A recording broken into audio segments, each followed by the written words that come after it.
YouTubers, listen. Jamey's upset this morning. He came in. He was kind of sour.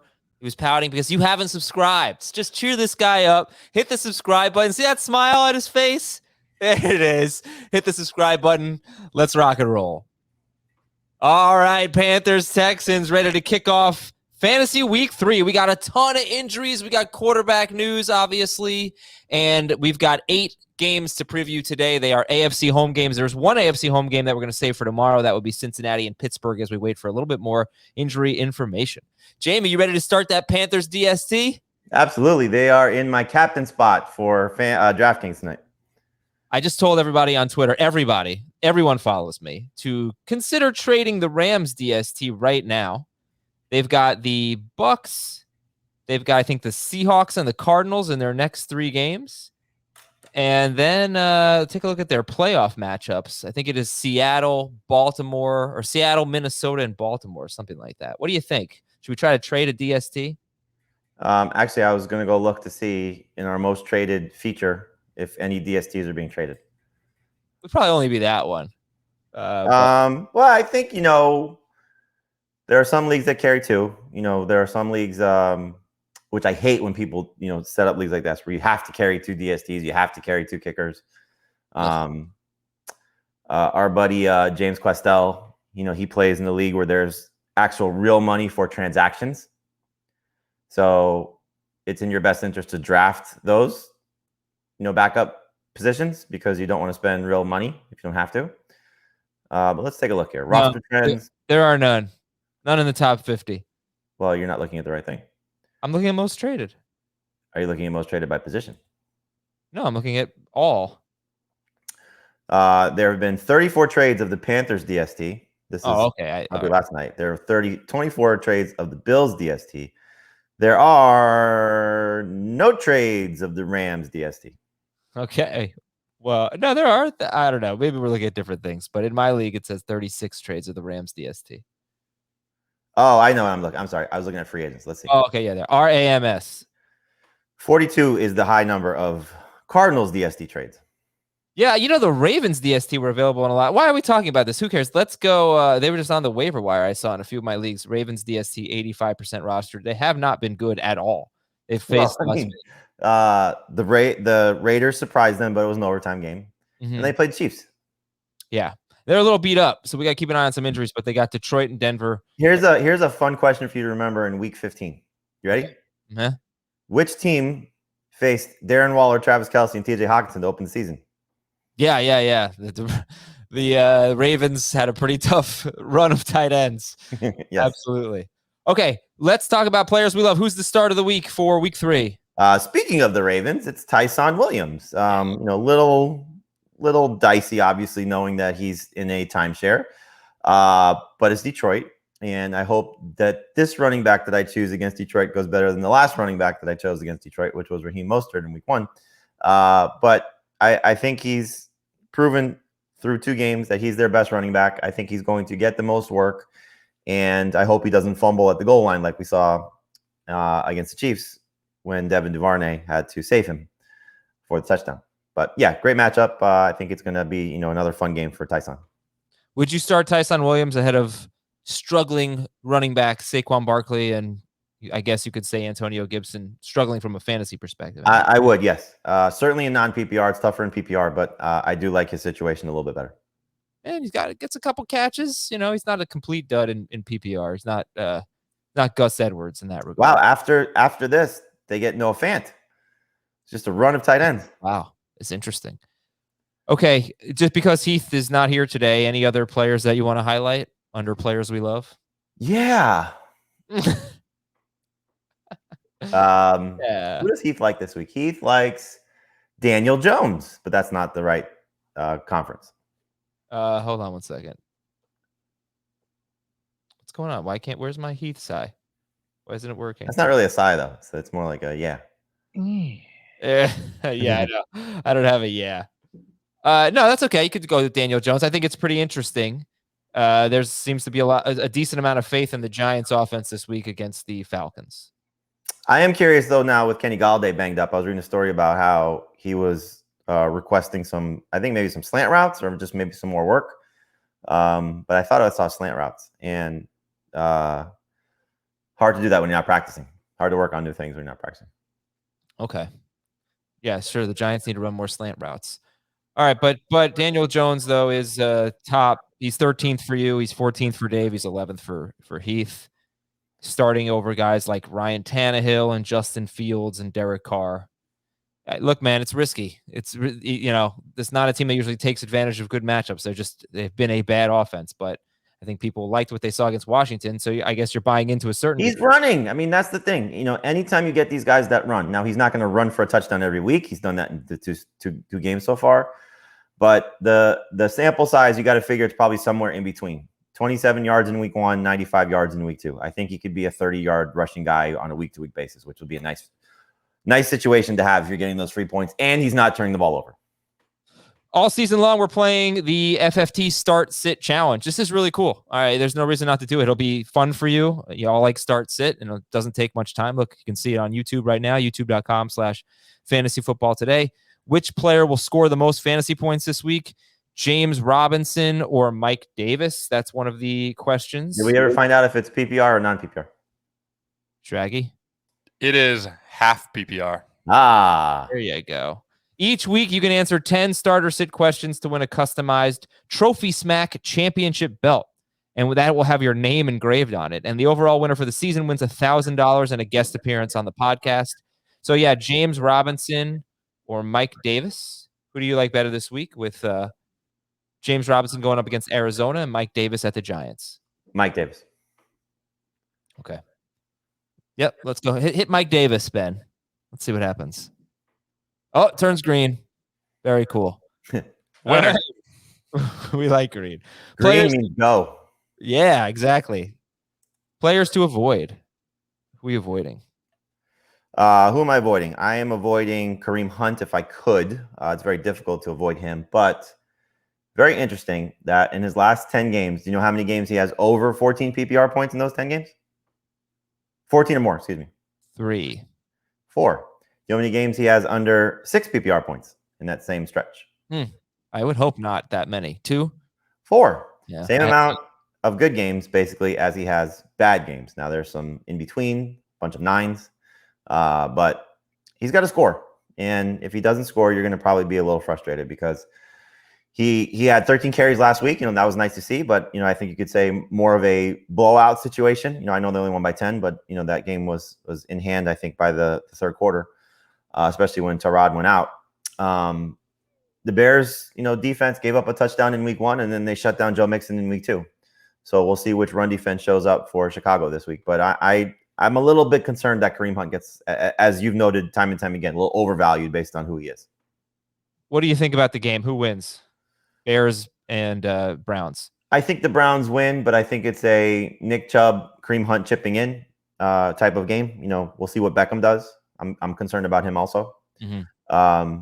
Well, they're 7-point favorites, and my point is Kareem Hunt last year and so far this year. I don't think they cover. In any game in any game they win, in any game they've won, he has not had more than 3 catches. So he hasn't been a big factor in the passing game when they've won. But that, he hasn't played without Jarvis Landry, so that is something to keep in mind as well. Yep. Well, I guess last week he mostly played without Jarvis Landry. Let's do some, you don't really get to give buy low, sell high. So if you'd like to talk trade, we always do that on Wednesday. You're not on that show, but we'd love to hear from you if you're looking at any players to trade for. I put out a Robert Woods offer last night, Mike Williams for Robert Woods. And I think Mike Williams is pretty legit. I don't even think that's that lopsided of a trade, but I think there's great production coming for Woods.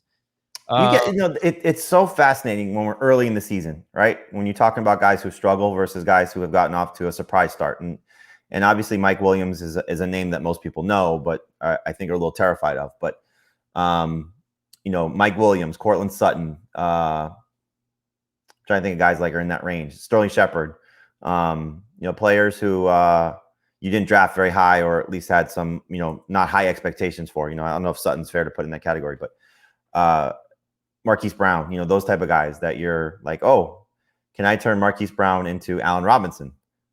Probably not, but Marquise Brown and Devin Singletary for Allen Robinson, for a team that's desperate for running backs, or Marquise Brown and Damien Harris, probably a better, name in PPR for Allen Robinson, those type of trades. Yeah. So, yeah, I don't think the Robert Woods owner is doing that yet. Manager is doing that yet. But 3 weeks from now, they might be, hey, Adam, remember that trade you offered me? Yeah. It might work out against me. I might, in a 2 QB league, I might offer Ezekiel Elliott and Jameis Winston for Aaron Jones. I do kind of feel like Aaron Jones is a step up from, he's not in the same group. I think he's a tier ahead of Ezekiel Elliott. He is this week. I think he is in general. I mean, next week, I'm with you. Right now, he looks better. There's no doubt about it. But next week, it may be different, Yeah, I mean, this is a team I'm 0-2 and a little nervous about Zeke this week. I think you're definitely starting him, but I just don't know he's going to have a big game against the Eagles. We'll see with Brandon Graham out. Yeah, we will. Yeah, that could change things too. But Pollard, but I think the usage of Pollard is interesting, and the usage of AJ Dillon was almost non-existent. So, well, again, for now, let's see what happens. What if Dillon comes out this week and he has 4 or 5 just wow plays, right? One thing I don't think Dillon's going to have though are those wow plays in the passing game. I'm totally with you. But if he has a Derrick Henry shove a guy through the stands, Josh Norman type of stiff arm and tramples over 3 people, and he's the one that scores 2 touchdowns, and Aaron Jones has none, and then all of a sudden you're like, oh no, did I give up the wrong guy? Yeah, I'm totally with you. It's always risk. You can't. And obviously, Dave and I got into it a few weeks ago. My point was not necessarily Jones over Zeke, because I obviously had them ranked close as well. It was reacting to Zeke's one bad game and saying all of a sudden he's downgrading him. That was my whole take on that. If you're drafting right now, you're taking Aaron Jones over Zeke. Yeah. But again, that was 5 and 6 for me. So it's not like it's a huge step down. Yeah. All right. I don't know if there are any players that come to mind. Just if you want to. Oh, sell highs or buy lows? Whatever you want. I mean, I think the thing that I think it would be fascinating, I don't have this, scenario really that I could do, but Gronk for Kittle or Andrews. Yeah. I'm so curious to see what the Kittle and Andrews owners, managers would do if they were offered Rob Gronkowski. Yeah, right. None of the leagues that we're in, I think that would fly, but I think that's, that sounds a little pretentious, but I don't, I don't think analysts. So for example, like maybe Gronk is just going to be better than Kittle, but analysts wouldn't do that after 2 weeks, but maybe we're wrong. Sometimes we're wrong. Sometimes we probably should react, but I think, as Heath said, Ron Gronkowski's touchdown rate is like 4 times higher than it usually is, and he has the highest touchdown rate in NFL history. I think that's what Heath said. But yeah, I think that would work in a few leagues. Like, what did I do yesterday? Sterling Shepard for Clyde Edwards-Helaire. I put that on Twitter, and it was close to 50-50. I mean, I would do that in a second. I get people asking me, should I trade Clyde Edwards-Helaire for Tony Pollard? Like, no. No. People are obsessed with Tony Pollard right now. He hit 7 touches in week 1. Right. The only way you're trading for Tony Pollard in your mind is if you're expecting Ezekiel Elliott to get benched, which is not happening, or get hurt. Now, if he gets hurt, obviously you're going to say, oh my God, why didn't I trade Clyde Edwards-Helaire for Tony Pollard? But you're banking on an injury in that case. Yeah. I asked Heath and Dave this question. I don't think Dave answered me, but Heath did. We were just off the air on HQ. Is Gronk the player we missed the most in our preseason analysis? Seems easy, right? Like that's. Yeah. Oh, yeah. I think so. The only other guy that comes to mind, at least for me, is Debo. Oh, that is a weird one. That is a totally weird one. And I'm wondering, do you sell high on Debo, or is this just a breakout? I mean, look, we've seen this team do this before with a guy who flashed and then flopped. And I hope Brandon Ayuk is not Dante Pettis because his pedigree was better than Dante Pettis. But Debo might just be the guy. And if he's the guy, we'll see when the quarterback change eventually happens, if it does. But I don't think Kittle is going to be this uninvolved by comparison to where he typically is. I also think that once they figure out their running situation, not that they're not giving the same amount of touches that they typically do, but they're a little bit low by comparison. Usually they're around 25 carries per game to the running backs. Right now they're a little shy of that. So I think that'll change some things. But he's awesome. He's looked really good in 2 games. All right, let's do name that player, Jamey. All right. Taste your medicine. Now you have to tell me if you saw my tweet about a quarterback. I tweeted about a quarterback. I did not. Okay, good. Thanks for not paying attention to my tweets. Name that player. He leads the NFL in completion percentage. Oh, I did see this one. I'm sorry. Ah, damn it. All right. You didn't see what I quote tweeted you, did you? No. Oh, I guess look at me. Hypocrite. I said Adam loves his quarterback so much that he wouldn't trade Baker Mayfield for Saquon Barkley. Yeah, Baker Mayfield leads the NFL in completion percentage. He's second in the NFL in yards per attempt. He's done it arguably without his best wide receiver. In his spare time, he makes cakes, pizzas, pastries, and anything else that might go in an oven. That was going to be one of my clues for Baker. And I thought it was pretty interesting. What is Nando saying?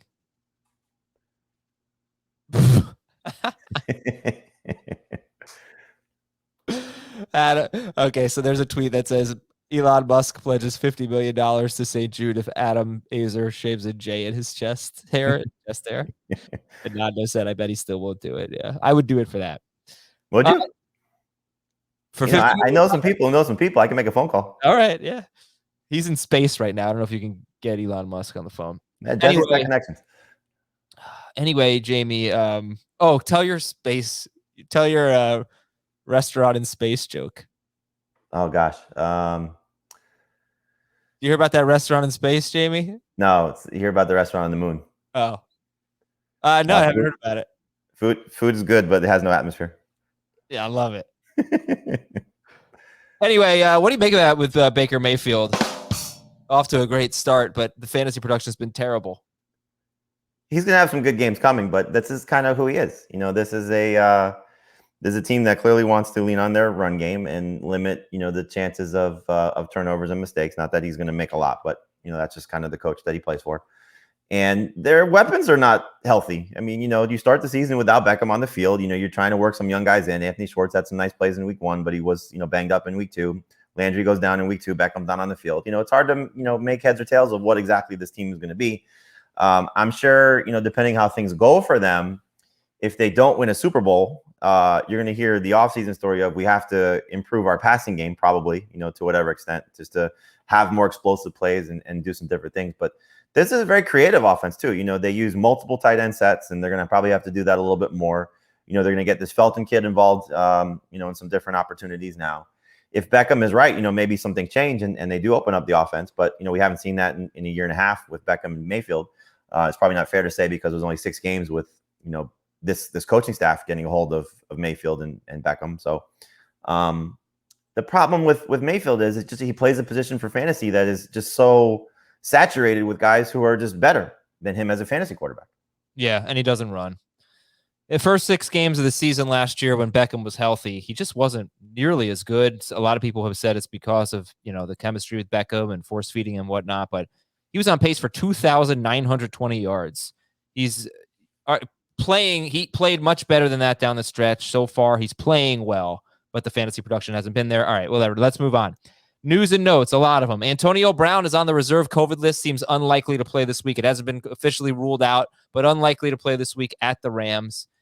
And that is, I think, very interesting for Brady, for Evans. Maybe this makes it more likely that Jalen Ramsey would shadow Mike Evans, which he did a great job of last year. We're going to preview this game tomorrow. But as it relates to Thursday night, would you start Robbie Anderson or Brandon Cooks over Mike Evans? Would you start Sam Darnold over Tom Brady? Would you do anything drastic now that Antonio Brown is likely out? If you would have said that you would start Sam Darnold over Tom Brady after your silly rant the other night. I'm not saying it. I know. No, I'm not changing anything. First off, Brown can still get cleared. If in fact everything is accurate and they are 100% vaccinated as a team, he needs to have 2 negative tests in the next 4 days, or backtracking to yesterday, but 4 days from Wednesday, to be cleared to play. It doesn't seem likely because they're going to have to put in a game plan and travel on Saturday, so my guess is he probably misses this game. But I also think, look, the Rams defense has changed a little bit where they're letting Ramsey roam around. Now, like you said, do they change that? Was that more of a, hey, look who we're playing in the first 2 weeks? The Colts don't have a legit number 1 wide receiver. No disrespect to Michael Pittman, but he's got to earn that. And, the Bears, he played enough on Allen Robinson, or at least in Allen Robinson's direction. They also have the Williams kid on the other side who's really good also, that doesn't get enough credit. So I think if you're defending Tampa Bay, as Dallas showed you in week 1, you can try and still take away one guy, and it's not going to necessarily make that much of a difference. So my guess is they just let Ramsey kind of do what he's been doing and see if it continues to work. Okay. And in that game also, Mike Evans still scored. Yeah, he did not score on Ramsey.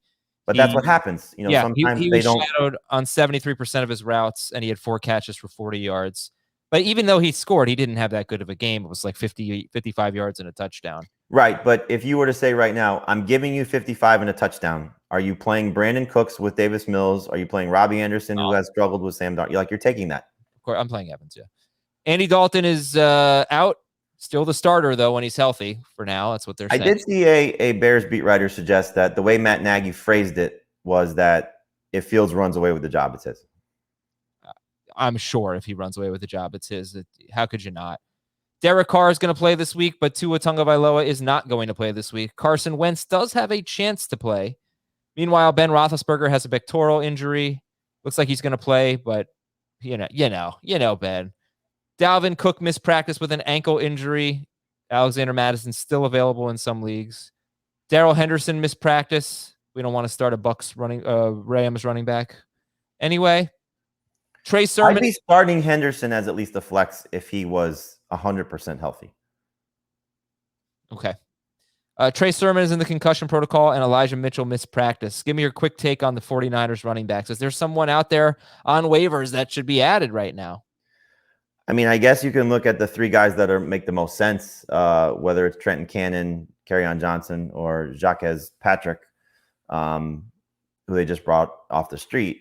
But it sounds like Sermon has a chance. He was limited in practice. He's still wearing the blue jersey, which is indicative of that he's in the concussion protocol. But limited on Wednesday typically gives you a chance to play on Sunday. And so if he clears the concussion protocol and JaMychal Hasty is out, and Hasty and Elijah Mitchell are, then hey, let's go. They've faced the Packers 4 times in the last 3 years, and they have 8 rushing touchdowns in those 4 games. It skewed a little bit because Raheem Mostert scored 4 times in the playoff game. Right, yeah. But they have scored a rushing touchdown in every game against the Packers in those 4 meetings. Antonio Gibson was limited with a shoulder injury, but he's still a start for us at Buffalo. DeAndre Hopkins missed practice with injured ribs. Doesn't seem too serious now. We'll keep an eye on it, see if he practices on Thursday. I'd be really curious to see the decisions fantasy managers would be making if DeAndre Hopkins does not play. Like if you had Kyler and Jalen Hurts, if you had Kyler and Brady, some people have that potential pairing, Kyler and Stafford. You've Kyler 1 this week, right? Yeah, I mean, he wouldn't move out of the top 5. He would still be top 5 if Hopkins doesn't play. But how highly would we be ranking Rondale Moore and Christian Kirk and AJ Green? Probably pretty high. Well, at least 2 of them. Evan Ingram was limited in practice, or at least 1 of them. Josh Jacobs missed practice. Jamison Crowder missed practice. Deontay Johnson missed practice. T. Higgins missed practice. Johnson and Higgins certainly have a chance to play. We're going to preview that game tomorrow. Laviska Shenault practiced in full. Odell Beckham practiced in full. And a couple of defensive line injuries for Denver.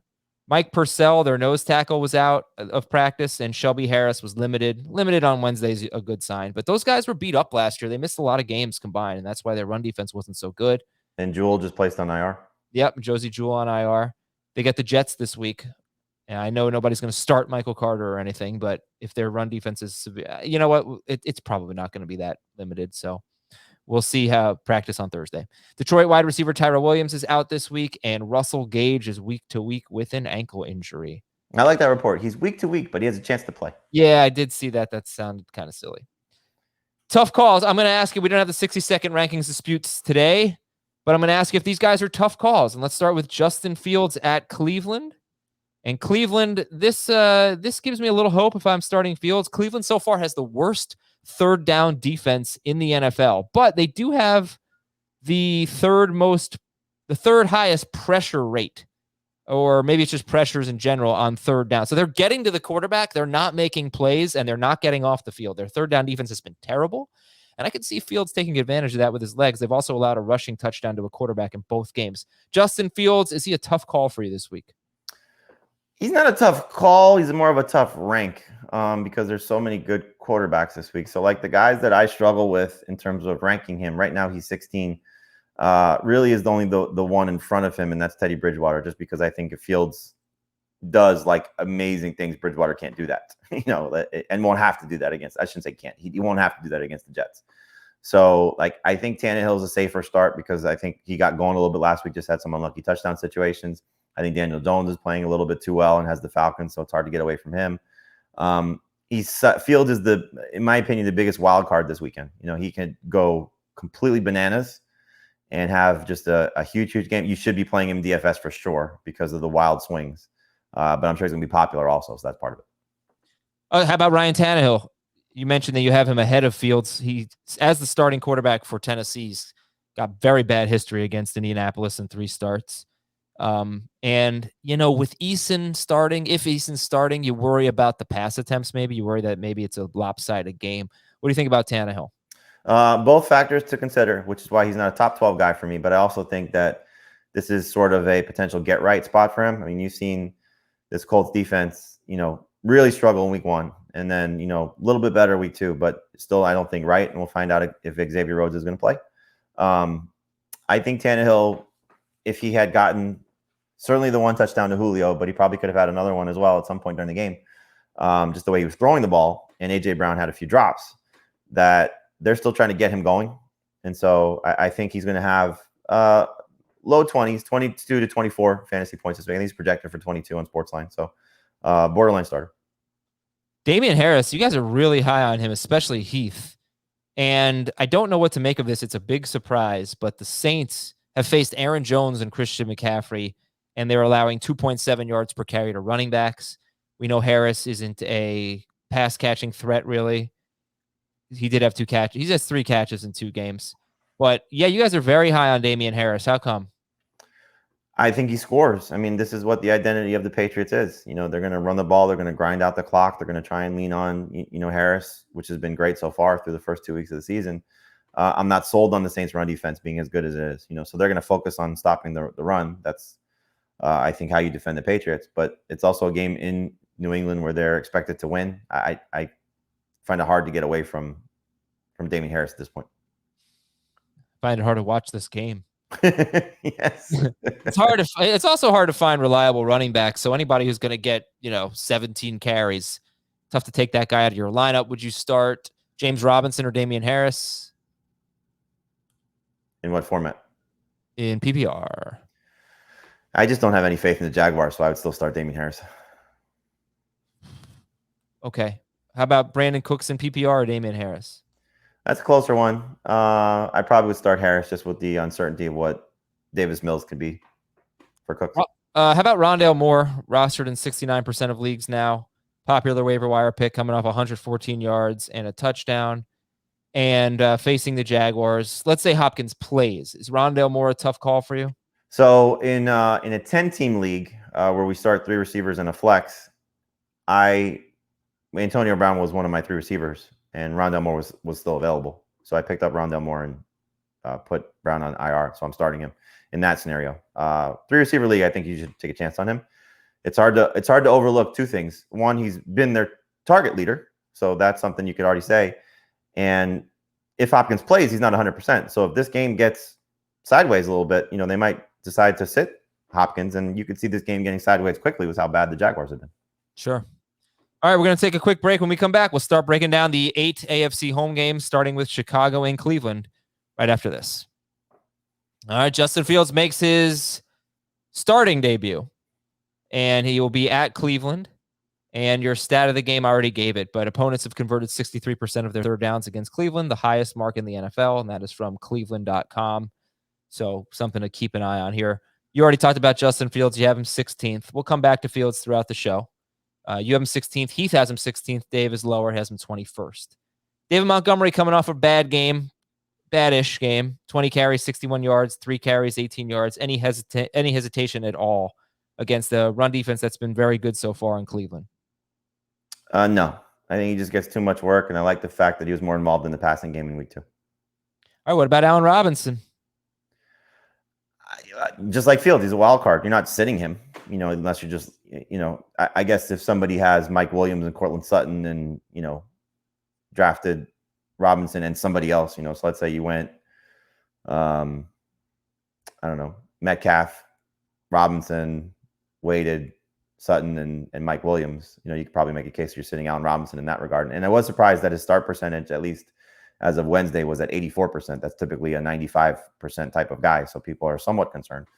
But look, we've seen now the first 2 games of the season, he's not this type of player, but they've struggled badly with the number 1 receiver, Tyreek Hill and Brandon Cooks.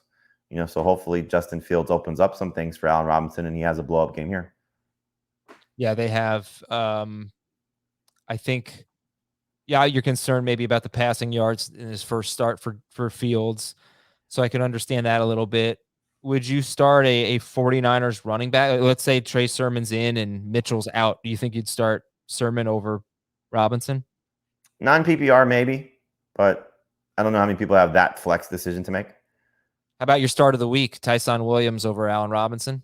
It's the same thing. I think if you got to be in a 10-team league where you're debating one of those guys versus Robinson in a flex spot. I think it's more the receivers like Mike Williams and Sutton and,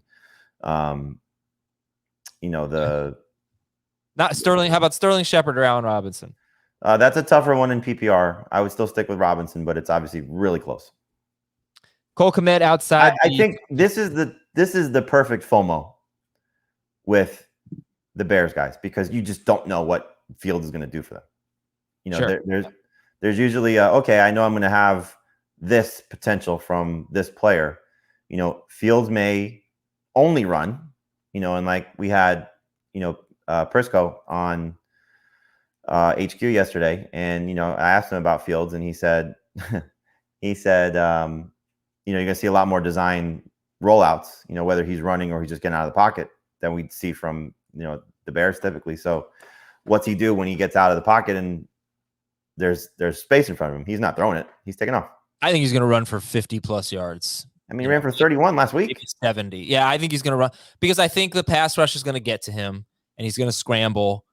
And that's his instinct right now. His instinct right now is to take off and run. And it's very effective. But it's not necessarily a good thing for Allen Robinson.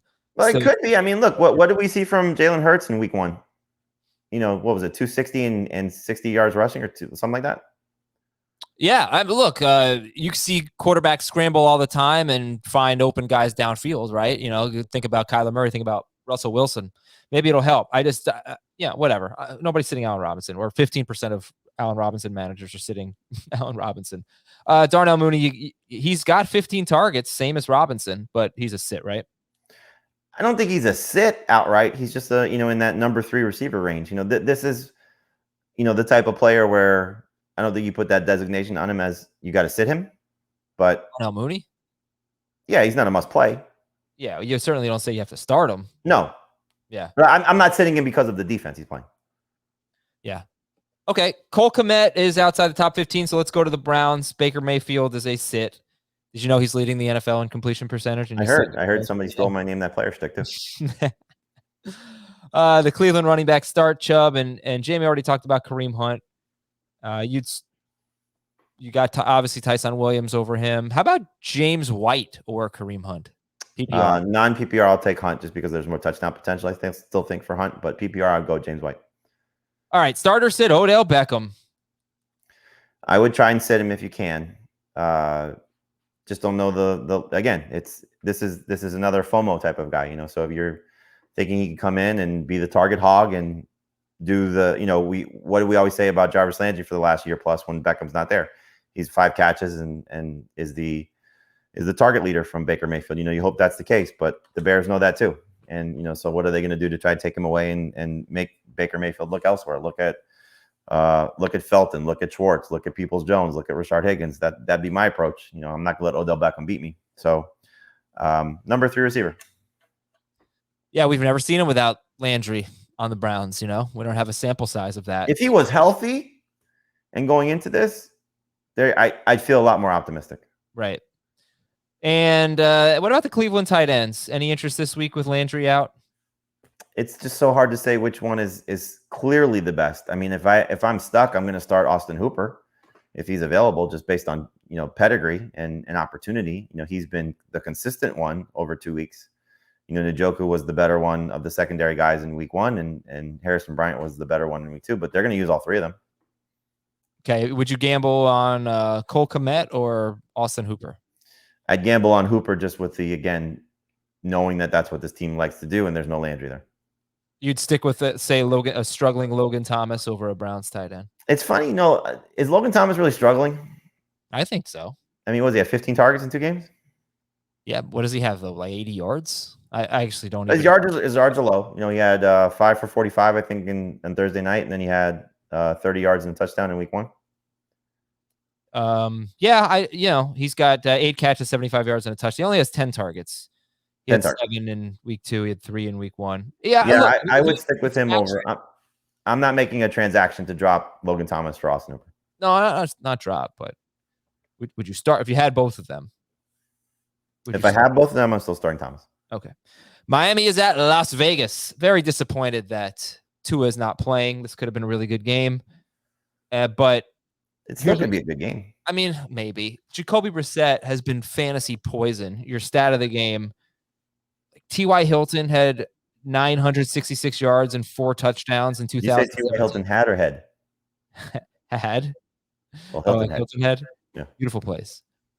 I'm not even going to go through it, but he was a starter for basically a full season in 2017 and 2019, and the production was terrible.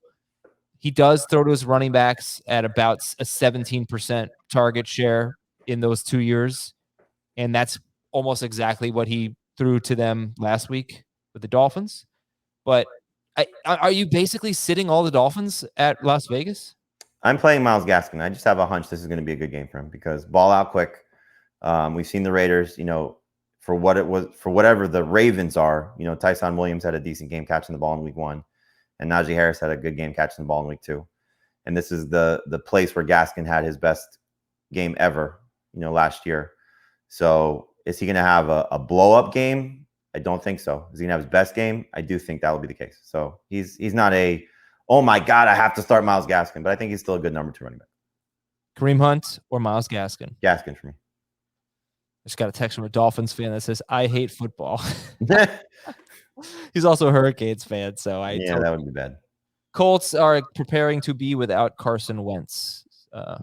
It's a lame week. The panic in South Florida over their football team's not good. The Dolphins' offensive line is horrendous. Yeah. Every time I read about the Dolphins, it's about how bad their offensive line has been. And the Raiders' defensive line, their pressure in general, is much improved. Very interesting development so far. We'll see if that holds up. But I'm going to guess, and this ties into Gasecki, what we saw in week 1 happens again in week 2, where they play a lot of Durham Smythe. Just a block. Yep. So does that mean you're sitting all of the passing game options, Waddle, Fuller, Parker? Somebody's going to have a good game.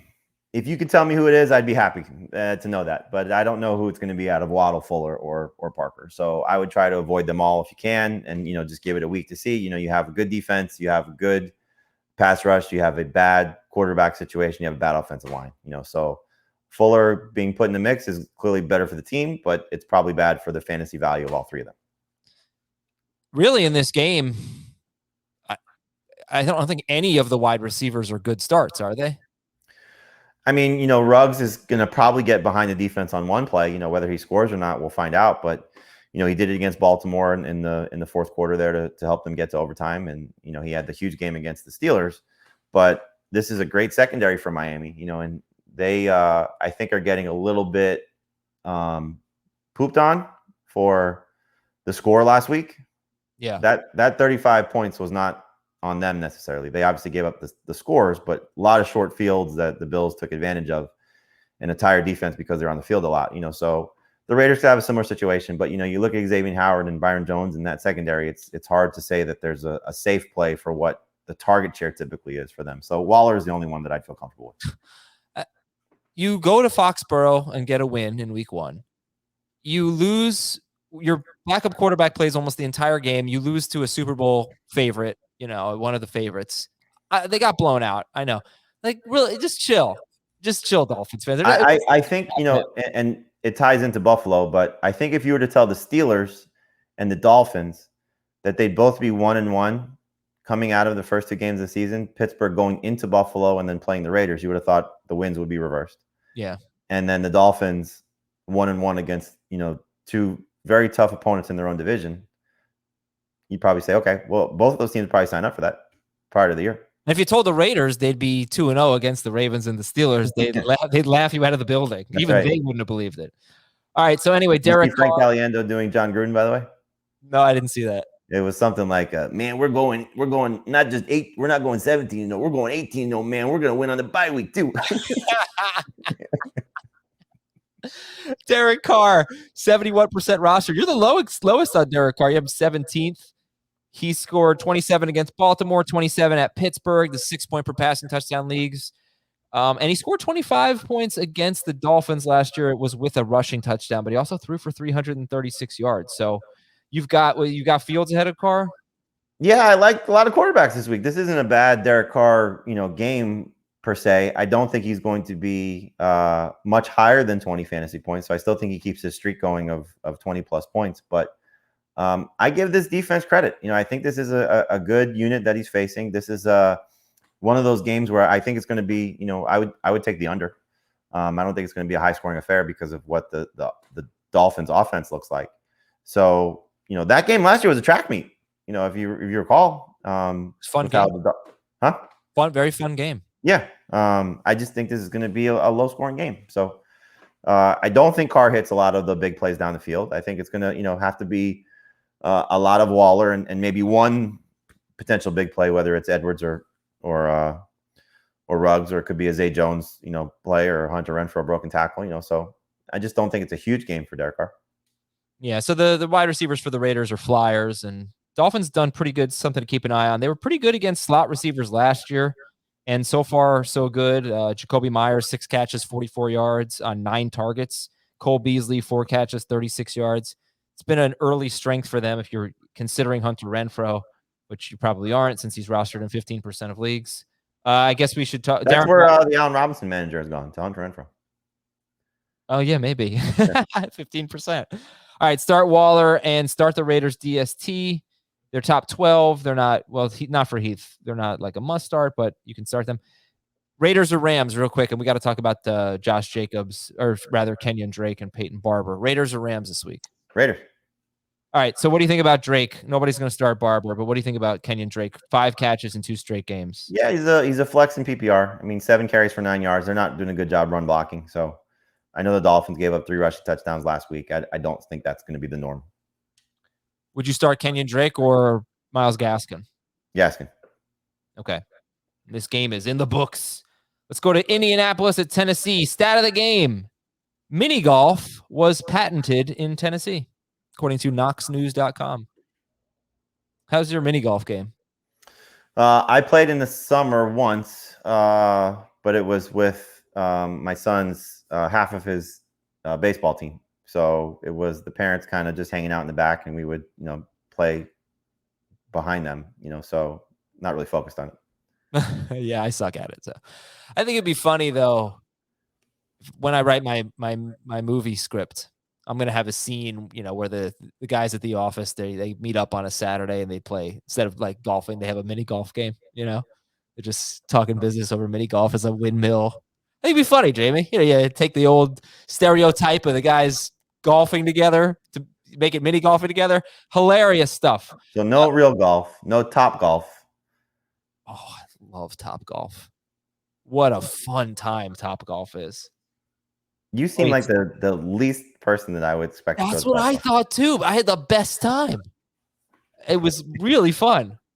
By the way, speaking of athletic endeavors, we brought up your basketball versus Prisco again, and he said he would destroy you. He has a high. He has inflated self-esteem. He's too high. And then Heath just further added to it by saying that Adam is the only small person I know that can't shoot. How does he know I can't shoot? I think he played with you once. He's right. No, I've never played with him, but he's just guessing. All right, your other stat. Why would you ever leave the paint? Well, I mean, I'm going to check him the ball at the top of the key. He's not going to start the possession of the paint.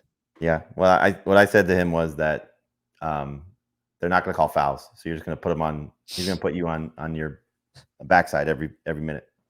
All right, Tennessee allowed 38 points to Arizona. You probably cry in that game. 30 to Seattle. Tears of joy. Tennessee's been terrible. Third most points in the NFL, third most yards per play, but they have faced great offenses. Okay, with the Colts, are you starting anyone other than Jonathan Taylor? Let's assume Jacob Eason is starting in this game. Anyone other than Taylor in this game? Yeah, Pittman in 3 receiver leagues. Like you said, the secondary's bad.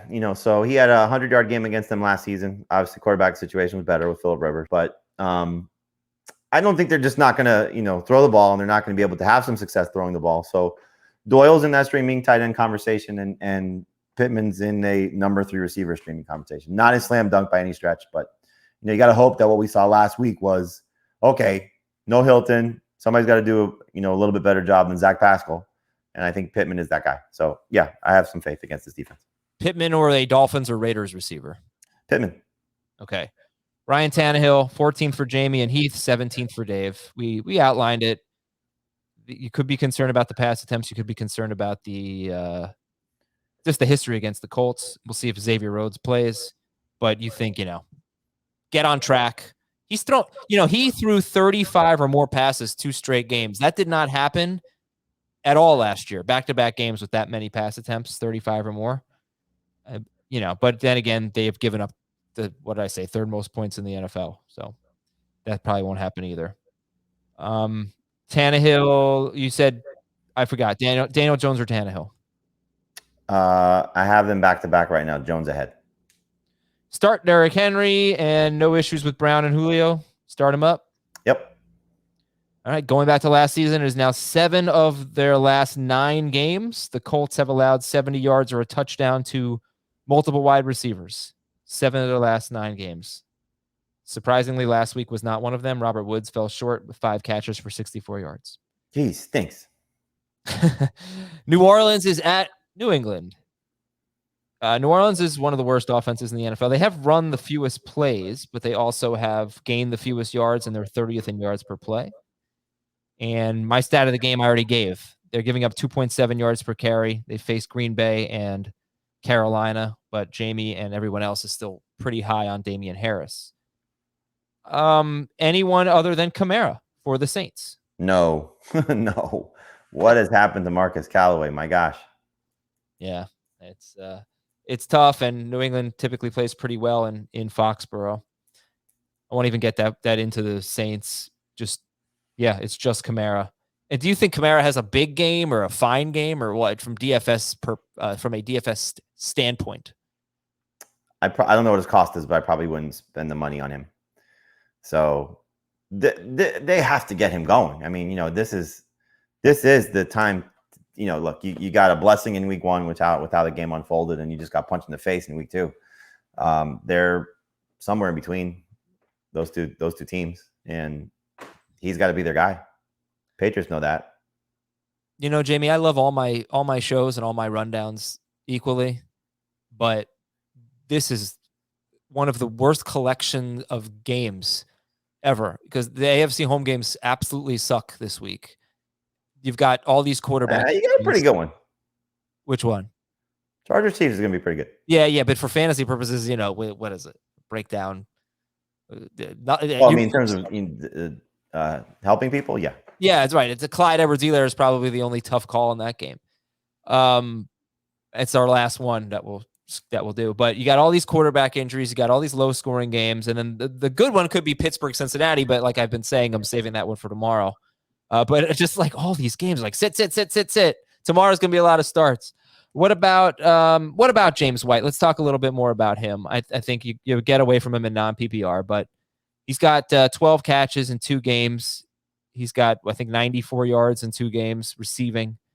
And they drive me crazy pass catching running backs. Just look at Nyheim Hines and J.D. McKissick and their 2 games so far.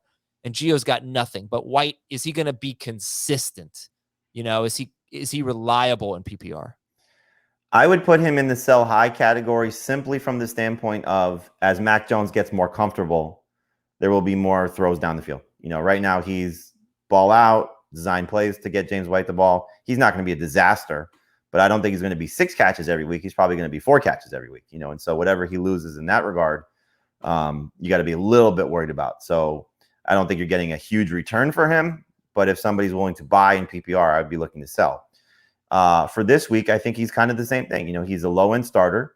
He's got a chance for, 5+ catches. The Saints defense is still good. It's not like their defense is horrible. I know they didn't look good last week, but I think that's where, Mac Jones is going to live kind of. He's take care of the ball and make safe throws, and James White is perfect for that. A couple wide receivers that I'm pretty interested this week are Marquise Brown at Detroit, Devontae Smith against Dallas. Would you start James White over either of them? Smith, maybe, but no. I have that decision in PPR, and I'm starting Smith. Okay. Are you starting anyone else for the Patriots other than Harris and White? We've talked a lot about Harris so far. Yeah, no, I'll go back to what I said on Tuesday about Jacoby Myers. He's a drop in non-PPR. He's a hold if you can in PPR. He's still getting targets. And at some point, again, I think you're going to see some downfield throws that'll help Mac Jones. And maybe it happens this week, especially if Lattimore's out. But it's just, this is, for people that have, not watched football forever, but certainly watched football in the early 2000s. This is what the Patriots were before Tom Brady got Randy Moss and Wes Welker. This is Bill Belichick's team. Run the ball. Don't let your quarterback make mistakes. Play good defense. And if you have to win by a field goal every week, you'll take it. Jonnu Smith, Hunter Henry, any interest? Not particularly. It's not necessarily about who they are and what the matchup is. It's just, the situation. I think he's going to top out at about 5 or 6 targets a game and, 4 or 5 catches a game. Not a lot of downfield throws. If he scores, you're fine. If he doesn't, you're in trouble. And they have 1 passing touchdown on the season so far. Do you think Jack Doyle is a better option than a Patriots tight end? Potentially, yeah. I should probably change my rankings and put Doyle over. Okay. Do you like the DSTs in this game? Yes. Obviously, the Patriots for sure. And the Saints are, okay. But the Patriots, Bill Belichick does great jobs against quarterbacks who are struggle. And Jameis looked like that guy last week. All right, I'm going to give you another trivia question. There's pretty much no way you're going to get this. I'm going to have to give some hints. There are 4 teams in the NFL without a 40-plus yard pass play. Patriots are one of them. Who are the other 3? 2 40-yard pass play. I'll give you the first hint if you want, whenever you want. Sure. 2 of them have injured starting quarterbacks. The Colts? No. They have a 40-yard pass play? Apparently. Can't be the Texans. Correct. Not the Texans. Steelers? Not the Steelers? No. They have a 40-yard pass play? Yeah. There are 10 teams that have 1 40-yard pass play. Huh. Injured quarterbacks. So Dolphins? Yeah. That's 2. So we're looking 2 more? Yeah. Who else is an injured quarterback? The We've Bears? already previewed their game today. The Bears? Yep, the Bears. One more. This one is surprising and kind of fantasy relevant. Usually a team that throws the ball downfield a lot. Quarterback has one of the lowest intended air yards per attempt in the NFL. It's like 30th. Matt Ryan. Yeah. The Falcons do not have a 40-plus yard pass play, and that is surprising in 2 games. All right, let's go to Arizona at Jacksonville. Stat of the game. Oh, crap. I cut it off when I copied and pasted. Despite facing Tennessee and Arizona. Oh, no. Despite facing Tennessee and Minnesota, my apologies, only 1 wide receiver has more than 65 yards against the Cardinals. They have faced Julio, A.J. Brown, Adam Thielen, and Justin Jefferson, and the only wide receiver with more than 65 yards against the Cardinals is KJ Osborne. But they have given up 4 touchdowns to wide receivers, or 4 wide receivers have caught a touchdown. So that's kind of interesting. How does that make you feel about the Jacksonville receivers? I'll trust Marvin Jones at this point. He's healthy. I know Laviska Shenault practiced in full, but, still you got to assume he's at less than 100% to whatever extent after leaving last week. So Jones has been connecting with Trevor Lawrence. We saw it in the preseason and we see it now. And so he's a number 3 receiver, but I would stay away from DJ Chark and Laviska Shenault. You like Rondale Moore or Marvin Jones? Marvin Jones. Okay, that might change if Hopkins is out, but Yes. we'll see who he's in. Arizona running. Kyler Murray start. Arizona running backs. Do I even have to say that? James Conner, Chase Edmonds. I can't imagine. Well, I don't know. You see an opportunity for Conner, kind of like what we thought about Javonte Williams last week. Maybe, but I got to be desperate to start James Conner at this point. So I think Edmonds, you know what he is. In PPR, he's a must start at this point, and in non-PPR, he's a flex. Is this a big week for Edmonds? Could be. I mean, you just, it's going to be touchdowns. I think he's going to, probably get you in the neighborhood of 40 to 60 rushing yards and probably 40 to 50 receiving yards with 4 or 5 catches. Okay. And, but he, he's got 20 carries in 2 games. So at least there's that for Chase Edmonds. Okay. Hopkins must start. Rondale Moore or Chase Edmonds? Edmonds still. I don't want to overvalue Rondale Moore because he had a 77-yard touchdown catch that was nobody within 10 feet of him. Chase Edmonds or Sterling Shepard? Shepard. Any interest in Max Williams? No. Trevor Lawrence is. I guess maybe if Hopkins is out. Chase Edmonds or James Robinson? Chase Edmonds. About half PPR. Chase Edmonds. Robinson in your top 24? No. Is he in your top 50? I just have no faith. Like this, my fears with him, and this is like I have him in one league, and it's a keeper league. So originally I was keeping Jalen Hurts because it's round 13 or later. So Hurts was my 4th keeper. And then when Travis Etienne got hurt, I decided, okay, I'm going to keep Robinson and throw back Hurts. And so we start with 4 keepers for everybody. So basically the first round is like round 5. And a lot of great keepers, are kept. So I had the 11th pick. So the second pick of the second round, I took Josh Allen, which is not something I typically do, but a lot of the keepers were quarterbacks. And I'm like thinking to myself, every time I look at, I'm 0-2 right now. And I'm looking at this, I'm like, God, if I kept Jalen Hurts, now this is not a Hurts Allen thing, but just roster design. If I kept Jalen Hurts, I would have probably taken either Stephon Diggs or Antonio Gibson. Both guys have clearly struggled. Yeah, you might still be 0-2. But long term, may work out better just because I don't know if I'm ever going to be able to start James Robinson with any confidence. Yeah, I know. It's really frustrating. But it also changed how I drafted, because I thought, okay, I have at least an RB2 in Robinson, and I just don't feel that way about him right now. How about Marvin Jones or James Robinson? Marvin Jones. All right, Washington is at Buffalo. Don't have a stat of the game. Interesting. Washington's at Buffalo. Heath, Cummings, and Chris Towers are in Washington right now. Yeah, they're going to get Hill Country Barbecue. And I was watching the Yankees game last night, and their announcer just kept talking about Hill Country Barbecue. They have one in New York, too. It was really weird. He mentioned it twice. It's like they're paying him. It's really, if you ever get to New York or DC, go there. It's so good. Where are we here? Washington. I can't wait for the Kansas City Barbecue versus Hill Country Barbecue conversation. I guess I'm not super familiar with what's unique about Kansas City Barbecue. I've never been, but everybody raves about it. Have I been there? I have. I've been to St. Louis. All right. Anyway, don't start Taylor Heineke. How do you feel about Antonio Gibson this week? I have him in several leagues. I'm playing him. It's not an easy matchup by any stretch. He's not healthy. This could be a game where they're behind, so it could be a lot of J.D. McKissick, but he's still going to get 15 plus touches. I'd be shocked if he didn't. The Bills have been very good defensively so far. Yep. What about Gibson or Edmonds PPR? Edmonds. Really? Okay. And I think I probably asked you this earlier, but Gibson or Tyson Williams? Tyson in non-PPR, Gibson in PPR. Okay. J.D. McKissick or James White? Who's a better pass-catching running back this week? White, just because at least you've seen 2 games of what his role is, as opposed to, look, Washington may have a great game plan and they're playing with a lead in this game, and then you're going to see a lot more of Gibson than McKissick. What about McKissick versus James Robinson? I'm not there yet. Okay. I'm not there yet.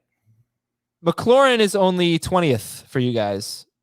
And the Bills, 4 wide receivers have had 8 to 10 targets against the Bills, and none of them have had more than 52 yards. That's a very impressive stat. I'm a little nervous about, James Bradbury is a good corner. Tre'Davious White's a little bit better. And, White is going to make things tough on McLaurin, but you're not benching him. And Logan Thomas is top 12 for you and Dave, not for Heath. Yeah, I'm probably going to adjust that and drop him a couple spots. Okay, who are you going to put ahead of him? Jack Doyle is one. Wow. With Jacob Eason? Really? No, I'm sorry. Excuse me. I'm dropping Jonnu Smith behind Jack Doyle, not Logan Thomas. Not Logan Thomas. Okay. Yeah. Thomas is a low-end starter, though. So you've got right now, you have Tyler Higbee and Just Jared. to go back to what you asked me earlier, I still start him over Hooper. What about Higbee and Cook? You've got. I think Higbee bounces back. We've seen Tampa Bay struggle a little bit against tight ends. So I think Higbee back home, a little bit more involved, has a better performance with them throwing a little bit more this week. And then Jared Cook, if he scores last week like he should have, and after the way he played in week 1, I think people are a lot more comfortable with him. Right. Taking on that's a shootout. Yeah. Josh Allen is a start. Starter sit Devin Singletary. I know we're not going to say to start Zach Moss, but he's 68% rostered. I think there's probably some fantasy managers. Be added across the board. Yeah, that should be adding Zach Moss. What do you think about Singletary? So far, Devin Singletary has a 25-yard run in week 1. He has a 46-yard run in week 2. He looked good in the preseason. So far, so good. Is he a start? Flex at best. Now you have Moss back, so we'll see how much work he takes, this time compared to last week. He had 8 carries. Moss did have a fumble, but I had the 2 short area touchdowns when the game was in hand. So, I don't know how much that matters. I know Singletary has, I think, 5 catches in 2 weeks, but he's done nothing with the ball in the passing game. And Washington's been really good against running backs. You can say, okay, it's who they faced and how much was Eckler not involved in the passing game in week 1, a byproduct of him not being healthy and used, or how much of it was the Washington defense being good in that regard. So they haven't given up a lot of production on the ground. You had the 41-yard run from Barkley, but he did nothing else. So I don't think he's going to have a lot of success running the ball. And so Singletary can give you a lot of empty production. He can give you, 60, 70 yards on the ground and maybe 15, 20 yards in the air on 1 or 2 catches. I just don't think it's a slam dunk if he doesn't score. Okay. Anyone other than Stephon Diggs in the passing game? Not that I would trust, no. But, Beasley and Sanders and Davis all have a chance to make a play or 2. Yeah, I don't know what to make of this, but Keenan Allen plays in the slot, had a huge game. Sterling Shepard plays in the slot, had a huge game. Shepard is a more appropriate comp to Cole Beasley. Beasley can have like a week 1 type of game where he had 6 for 80. 8 for 60, I think. I'm sorry, 8 for 60, yes. Yeah. And Bills DST is better than Washington. In fact, you might just drop Washington. They have a tough schedule coming up. Yeah, that's one of the biggest frustrations for me. I thought they were going to be good or better. They've been good. They just haven't turned it around, but yeah, off to a slow start. Yeah, look, they faced the Giants. Give them a break. Jets at Denver. No Ronald Darby at cornerback. No Bradley Chubb to rush the passer for Denver. It probably won't matter. Here's your stat of the game, though. The Jets have allowed the 5th fewest fantasy points to quarterbacks and the 4th fewest fantasy points to wide receivers. Their pass defense has not been that bad, but they have faced Carolina and New England. What's your confidence level in Teddy Bridgewater? Obviously, everyone's going to start Sutton this week, I'm sure, just about. What's your confidence level in Bridgewater? Low-end starter. I think he's clearly played well enough to deserve your trust in 2 quarterback and super flex leagues for sure. 1 quarterback leagues, I don't know how many people are going to necessarily have to start him, but if you drafted Trevor Lawrence or Joe Burrow, I think he's better than those guys this week. The question becomes do you trust him or Derek Carr? Do you trust him or Daniel Jones? Do you trust him or Justin Fields? And it's just probably personal preference. He's in the mix with those guys for sure. Well, who's the best running back in this game? It's a great question. I still think Javonte Williams, for me, I think if the game goes as it should, he's going to get some opportunities late in the game to, help pad his numbers. So I would rank them Javonte, Gordon, Carter, Ty Johnson. Is Javonte Williams a top 30 guy for you this week? Yes. Better in non-PPR than PPR. Would you start J.D. McKissick or Javonte Williams? I'd still start Javonte Williams. Okay. Would you? I can't really do a Niners running back thing. We don't know who it's going to. All right, so Javonte Williams, low end start. Niner starter over anybody in this game. Okay, so you're saying if Mitchell plays, you start Mitchell. If he doesn't, you start Sermon. Well, I'll take that back. Either of those two guys. I'm not starting, Patrick or Cannon or those guys. Right. Are you starting any Jets? Really, it's Corey Davis. Are you starting Corey Davis? No, but I'm stashing Elijah Moore everywhere. Anybody that gave up on that guy already is making a mistake. Okay. And Courtland Sutton is top 15 for you. He's top 24 for everyone. Start Courtland Sutton. He had 159 yards. And I'd say there were probably 3 other deep balls that were not completed. So Did you see what his air yards were?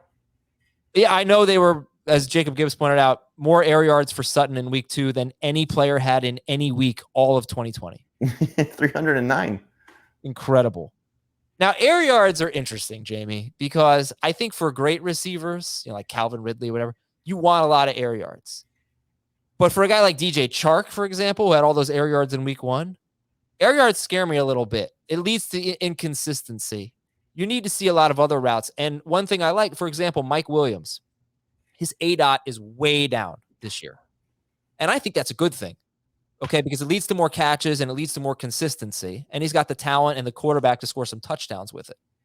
I'm not saying I'm worried about Sutton, but I don't do backflips over air yards because I think no, me either. But that number has to your eyes go, whoa. I looked at all of his I looked at all of his targets from week 2, and I would say there was one where he was pretty open. Bridgewater didn't make a great throw on a deep ball. That could have been a 50-yard pass.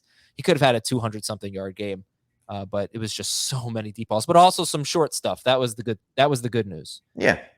And I don't think people are going to be benching Noah Fant. Would you start Noah Fant or Kyle Pitts? Still Pitts. Noah Fant or Tyler Higbee? Still Fant. Oh, any interest in Tim Patrick? He's hurt. Not much, low end number 3 receiver. Broncos DST is number 1 across the board. Last game, Chargers at Chiefs. Yeah, I mentioned Mike Williams. This was my stat of the game. His ADOT, average depth of target, 9.3 yards. It had not been lower than 14.5 in any of his 3 previous seasons. So you're going to get a lot more catches if that trend continues. Kansas City is allowing the most yards per play. They faced Cleveland and Baltimore, so that's fine. But their defense has struggled, and they've already allowed 4 pass plays of 40 or more yards, the most in the NFL. Are we starting everyone in this game? Well, let's take Clyde Edwards-Helaire out of the equation, but the 2 quarterbacks, 3 wide receivers, tight ends, and then Cook low end starter. I mean, it's easy, right? Start the studs, and then we'll talk CEH separately. But start the 100%. studs. Yeah, I think it's going to be. I hope the best game of the week. Certainly in the conversation, and you want to see Herbert go toe to toe with Mahomes. You want to see the 2 best tight ends in football go head to head. You want to see. I'm sorry, not 2 best tight ends. What am I thinking? The best tight end, and for whatever reason, I'm like, why are they playing the Raiders? He used to be there. I'm like Travis Kelce. I don't know where they're playing next week. You want to see these 2 quarterbacks go toe to toe, and these receivers go head to head, as well. What do we have? We have a note here. Brett Hundley took the majority of the starters reps for the Colts on Wednesday. He and Jacob Eason may both play.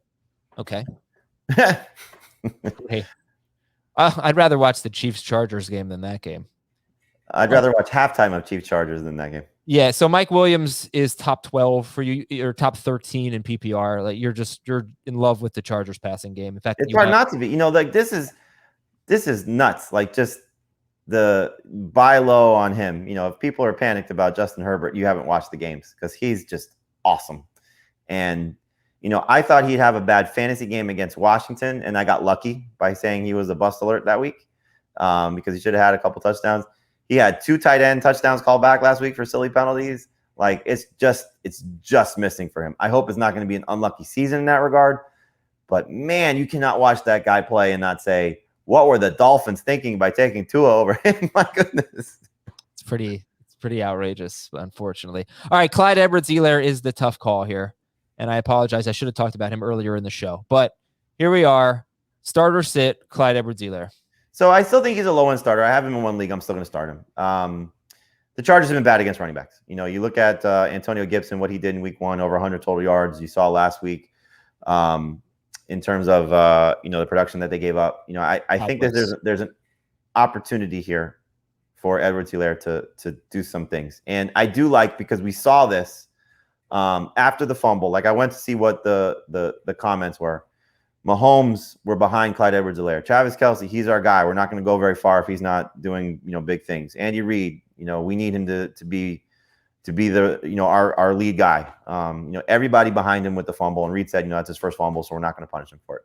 So I wonder if, the reason I bring it up is I think it was either the Browns game or the Bills game. Mecole Hardman had a big fumble in the playoffs last year.